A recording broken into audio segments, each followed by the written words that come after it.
In the previous session, we started with the goals for student-centered instructional planning practices defined by the T-test, which led us to the state standards, or TEKS, for each CTE course. Then we worked to unpack the TEKS to generate desired student outcomes. We will use these desired student outcomes to develop content-specific learning objectives. To begin, please refer to the content-specific TEK you unpacked during the previous learning session. In that session, we unpacked a TEK from Cosmetology 1, which is shown on this slide, as an example. We will continue to use this example from Cosmetology 1 in this learning session.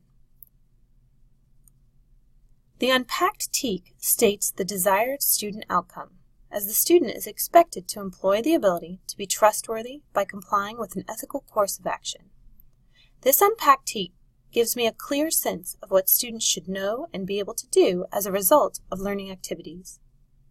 My next step is to use this expectation to develop student learning objectives.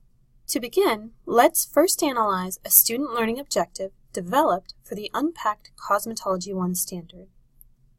This student learning objective states what the learner will be able to do, or the behavior, given certain conditions, and it indicates the level of performance or criteria necessary to consider the objective met.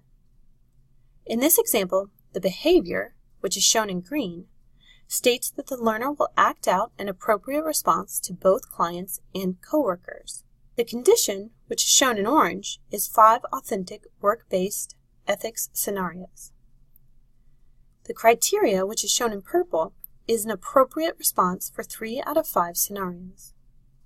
It is also important to note that this standard cannot be accomplished by reading about ethics scenarios or listening to examples of appropriate responses. The student must employ the ability to comply with an ethical course of action. Now, please give it a try. Pause this learning session while you work to develop your own content-specific learning objective for the TEK you unpacked. Please resume this session when you have written your objective. Now, let's evaluate your objective. We will continue to work through the Cosmetology 1 example shown here as a guide. Take a close look at your objective. Does it state what the learner will be able to do, the behavior? Please underline that behavior. Does it describe the conditions, the materials, tools, or resources the learner will need to accomplish this behavior? Circle those conditions. Does it indicate the level of performance necessary to consider the objective met, or the criteria? Please box the criteria. If any of these components of the learning objective are missing, please go back and review this session. The process of generating student learning objectives may take some time to master, so feel free to go back and review this session as many times as needed to feel comfortable generating student learning objectives.